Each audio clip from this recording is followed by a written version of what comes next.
Une stratégie bien pensée par ces hommes et femmes afin de rencontrer celui qui s'est révélé au public comme le messager de Dieu, Christ, dit Kumana, dit Kanguka. La mosquée où on partait prier était au bord de la route. Et chaque vendredi, les musulmans venaient bloquer totalement la circulation. C'est-à-dire que les gens n'avaient pas le droit de circuler pendant qu'il y avait la prière. En Afrique, dans les églises, il y a des gens qu'on appelle hommes de Dieu qui déshabillent pratiquement les femmes et qui mettent leurs mains sous la jupe des femmes au nom de la religion. La religion a été créée pour pousser les gens à faire le bien afin qu'ils soient sauvés après la mort. Je répète, pour pousser les gens à faire le bien, à avoir une bonne conduite pour qu'ils rentrent au paradis après la mort. Donc si tu as bien entendu le message, si tu veux être riche, ce n'est pas à la mosquée qu'il faut aller. Si tu es malade et que tu veux te faire soigner, ce n'est pas à l'église qu'il faut aller chercher le remède. Vu que ces maisons de culte sont censées te conduire sur le droit chemin pour qu'après ta mort, tu puisses rentrer au paradis.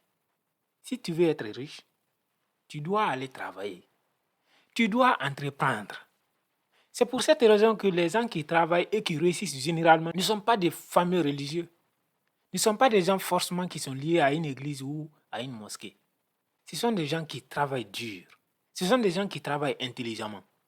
Malheureusement, les Africains n'ont pas compris. Ils n'ont pas compris le message. Pour eux, quand tu es malade, il faut aller voir le pasteur. Eux, ils pensent que si quelqu'un gagne de l'argent, c'est parce que Dieu a voulu ainsi. Ce sont des fatalistes. Ils ne savent pas que toi-même, tu peux pousser Dieu à te donner de l'argent. Tu peux encourager Dieu à libérer un peu de chance de ton côté aussi. Suivez cette vidéo.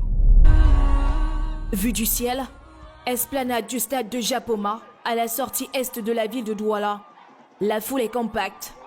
Tous pressés de prendre part à la croisade organisée par le révérend pasteur Dikumana. L'évangéliste est attendu, tel une rockstar, sinon plus. Des mouvements de foule qui ont paralysé tous les accès au stade. Il fallait débourser près de 4 000 à 5 000 francs CFA pour un trajet qui coûte 400 voire 500 francs CFA les jours ordinaires. Une mobilisation aux antipodes de celle des jours de match. Ce n'est pas la première croisade organisée dans le pays, mais elle est, sans aucun doute, l'une des plus courues. Les plus malins ont passé la nuit sur les lieux pour être aux premières loges.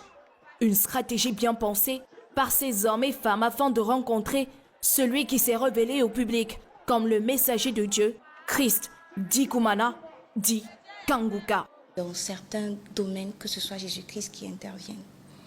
Quand la science a échoué, quand les pronostics ont échoué, quand les logiques ont échoué, quand on ne sait plus comment expliquer ce qui nous arrive, alors ça vaut la peine de tester Jésus-Christ.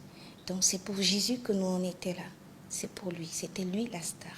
Qui est Christ Dikumana? D'où vient-il? Comment comprendre cette ruée des Camerounais vers les églises dites de réveil?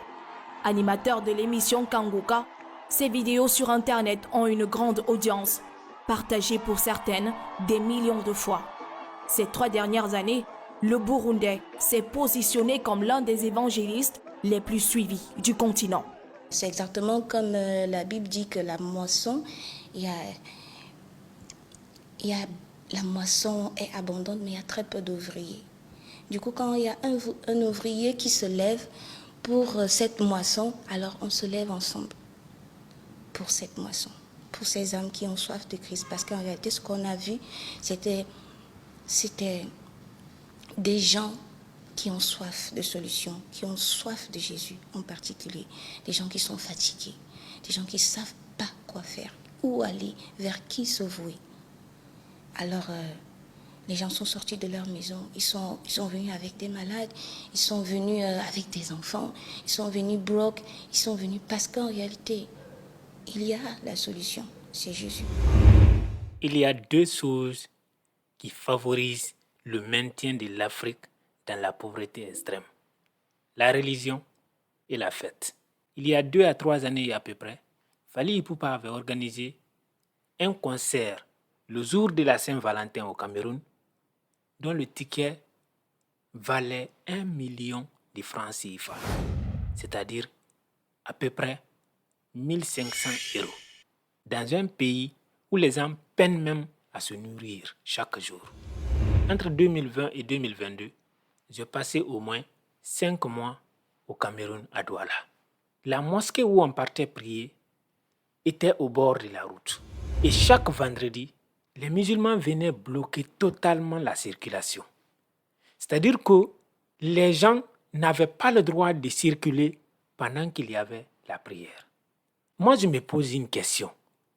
Entre la religion qui est pratiquée en Afrique et la religion qui est pratiquée dans le reste du monde, c'est quoi la différence?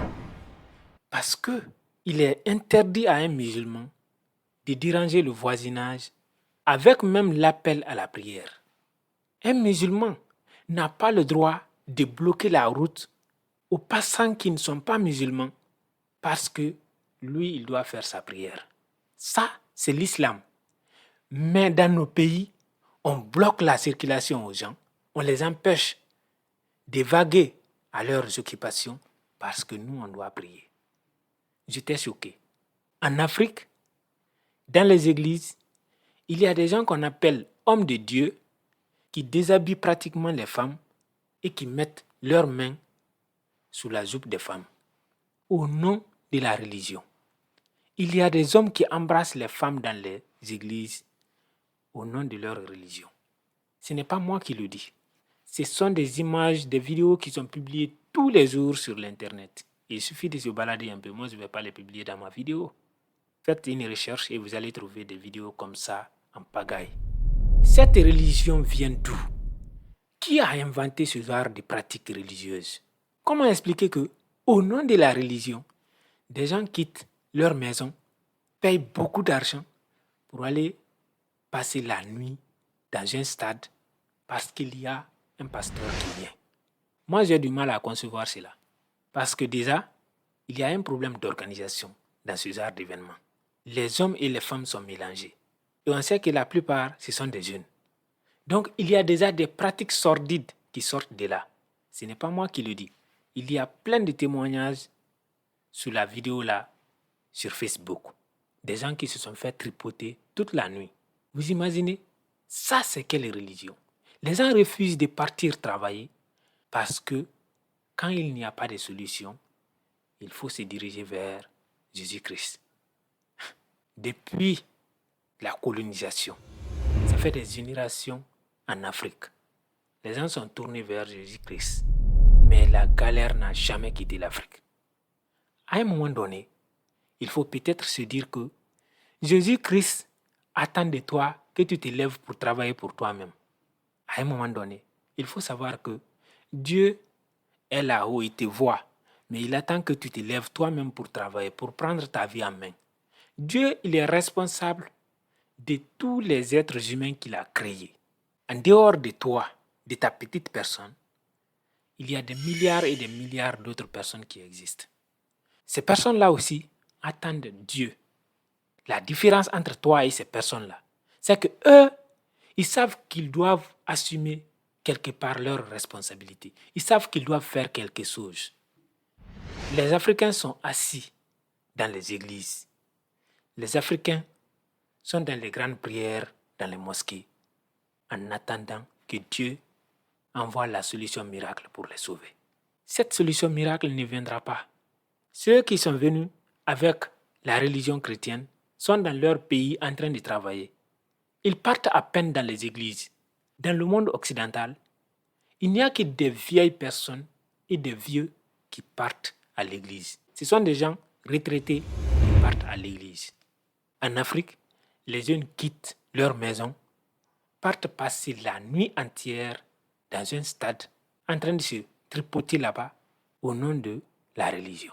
Quelqu'un se lève du jour au lendemain, il devient une star et tout à coup, c'est l'envoyé de Dieu, c'est un prophète. Il faut se réveiller et activer ses neurones. La religion pratiquée en Afrique n'est pas une religion de progrès. C'est une religion qui maintient dans la pauvreté. Parce que c'est une religion qui bousille le cerveau. Pratiquer sa religion, c'est bien. Avoir la foi, c'est très bien. Mais avant de te lancer dans une religion, il faut être sûr que tu as les bonnes informations sur cette religion. Les lois, les règles qui régissent la pratique de la religion en question.